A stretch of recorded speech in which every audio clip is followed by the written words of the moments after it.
Hello, we're going to try to do this as quickly as possible and as efficiently. So we want to bridge from the last essay, which was Get Physical, to this one, which is basically an oral language or oral interpretation essay. And I'll explain what I mean by that in a few moments. So you had a couple of readings, and I'll get to those too. But in reference to the essay you've already got back, go to the folder where you handed it in, and we'll click that. Make sure that's open for you. You click that, and then you are able to open up an attachment that I put up there that has my comments on the essay. So if you have any questions about that, let me know. But you should be able to just click on the little comment and see what it says. And if you need to, and you should have your marks of correction with you so that you can look through there and see what the marks mean. If it says F, it means fragment. Doesn't mean you have an F grade. CS, comma splice. But make sure you understand what those marks mean for a lot of reasons. Of course, you don't want to repeat the same errors on the next essay, and you will eventually be able to do a rewrite on your choice of some of these essays. So you want to keep that handy, look at the marks of correction, know what those mean, and be aware of that. Now, as we move on to the next one, really, I'm going to put it as simply as possible first. And it really is, like the first one, very simple in a sense. Let's take those skills that you already learned, if you did, and most of you did, capturing those sense impressions, using those high-impact words that give graphic images, and not wasting any words that are necessarily very, very abstract. So this time we want to think about telling a story. Only this story happened to you. It happened to you. It could be something funny. It could be something traumatic. It could be any kind of story that as experience. I'm going to say experience. It's not something made up, but it's an experience. And it is short, sweet, direct. And what you're trying to do is make sure that this story, this real life story that you're telling, has some artistry to it. And so let's go into that just a little bit. This is all about doing something that is really unorthodox, but I think very important, and that is trying to show that you can capture the human voice, your human voice, my human voice, with words that you write on a page, that you can keep it human, that you can capture the rhythms of the language. You can make it move fast. You can make it go slow. That's called pacing. You can make it dramatic. That's emphasis. That is, there's a certain moment that's more important than other moments, and you want to isolate that and make that dramatic. You can make it really flow, like legato in music, very, very smoothly. You can make it short and choppy and increase the pace, oftentimes with especially short sentences. Just about anything you can do with your voice, you can do with your writing. And I can tell some of you are not aware of that at this point. And some of you may never be, but I'm going to give this a try. Now, having said that, we realize that it's not exactly the same as the way we speak, but it bears a lot of resemblances, writing does, to the way that we actually talk. And we're going to look at some techniques that will allow us to capture at least some of that ability to reflect our excitement, to reflect where it is perhaps especially difficult, where it is perhaps awkward, whatever it happens to be. Whatever it happens to be, that we can use the way we do the sentences, the way we use the punctuation. So in this sense, grammar, which we thought of as our enemy all the way along, can become our ally. Knowing how to use those marks can enable us to actually speak on the page. To speak on the page. Now, when you write a research paper, maybe you don't use all of these techniques, but still, your personality should show through your writing. I want to say that again like I'm a preacher. Your personality should shine through your writing. It's unique to you. It is unique to you. And so you're trying to find something of a style when you do this. All right. quick look at these. I ask you to try to listen for the sounds in salvation. Where is it loud? Where is it soft? Where does the pace pick up? Where is it climactic? So you're using all these short story techniques when you tell your experience, when you relate your experience. You realize that we don't remember experiences exactly as they happened, right? And we don't want abstractions. We want the experience itself. We want you to launch into it, for example. Not, well, I can remember my favorite time in high school. It was graduation night. And, oh, you've already killed it. You have already killed it with summary narration. Summary narration destroys your narration. And this is a form of narration, right? The type of essay that we're doing. But just summarizing it as you might with a short email to a friend absolutely destroys that ability to hook a reader in. And that's what you want to do, right? First few lines of Edgar Allan Poe's short story, Telltale Heart, the first line. True. Nervous. Very, very nervous. And he goes on to talk about how nervous he is. And it turns out he's a maniac. He's a killer.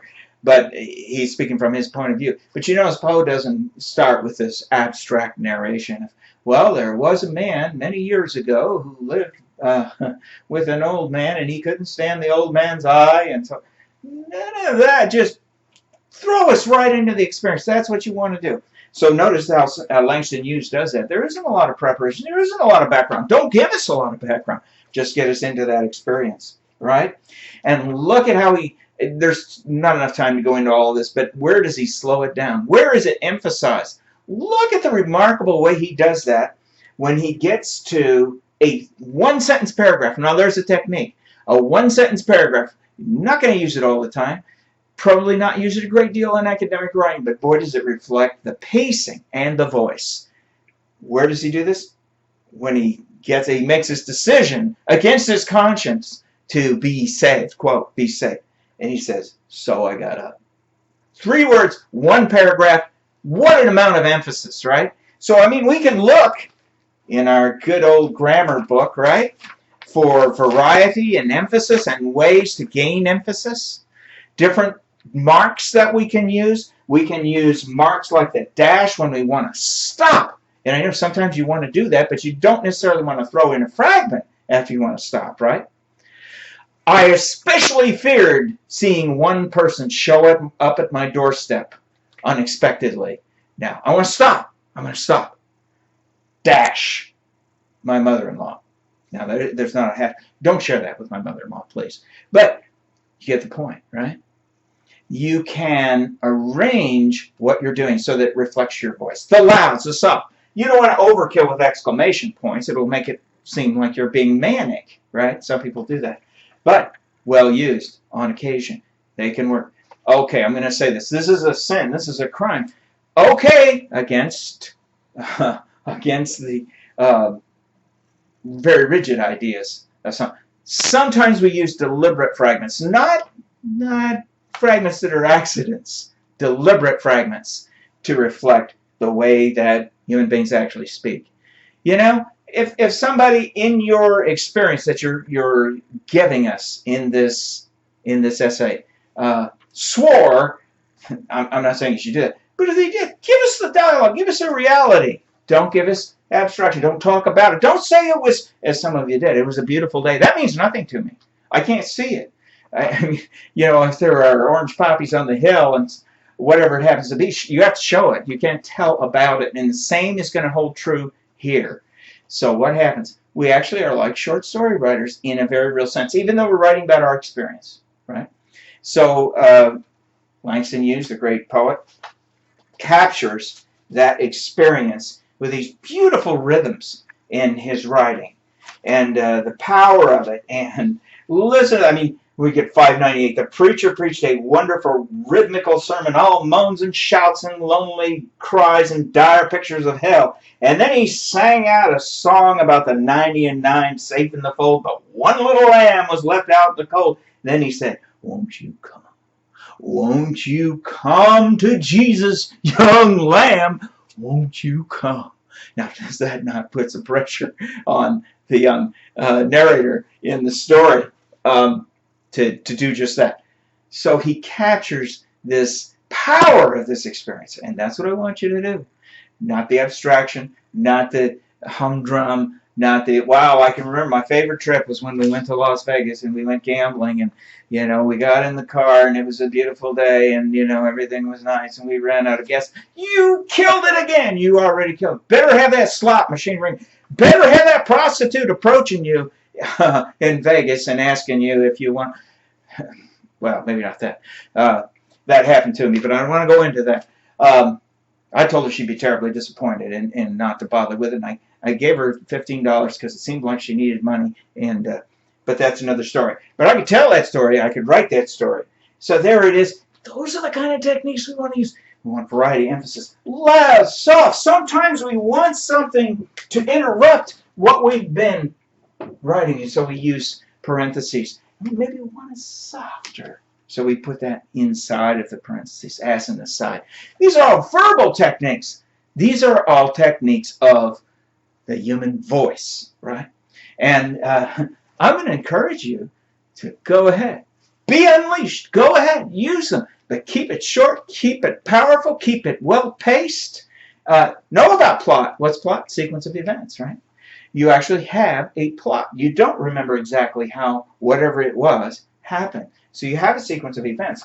Look, you have emphasis. You usually have one moment that's more important than many other moments. Sometimes writers call this the moment within the moment. But what is so important in Orwell's Shooting an Elephant? Notice something about this. A man died. A servant, called a coolie, which is a pretty racist kind of term, died. Was stomping the elephant. Gets what? How much? Just a sentence or so. That's it. And so what's dramatic in this is what Orwell chose to emphasize. You choose what you're going to emphasize. What Orwell chose to emphasize, which is the shooting of the elephant. And it goes on about the shooting of the elephant. Very powerfully, very dramatically, like a Greek tragedy. We don't have time to read it. You can listen to very, very good oral interpretations of this. But you got to hear this. You got to understand this. That's what's dramatic. That's what's tragic. That's what's powerful. Not virtually anything else. Obviously, it's that dilemma that the narrator faces. Shall I save face, shoot the elephant, do something I don't want to do in order to maintain authority, the colonial system, and so on. So I think you're starting to get the point. So what are you doing this week? You know, this is going to seem strange too, but it actually works. Okay, take your little cell phone, get away from everybody, and try this for me. Just try it for me. Record whatever experience you have picked. Record it, talk it into the phone. That's why you don't want to do it in your living room with 5 other people around. They're going to look at you like, oh boy, you know, here she finally did lose it, and they're just babbling now. You know, they're hearing voices. So you record this. Now you're going to feel silly at first, but that's okay. That's all right. Just keep going, and notice where your voice gets louder, where it gets softer. And then when you listen back to the recording, you can decide, what do I want to keep in? What do I want to pick up? So this is oral interpretation. So then transcribe it. Write it down. Write it down. Now that may evolve into your essay. And just as with the last essay, the Get Physical, which is all about the power of physical language, you know, you started with actually having an experience.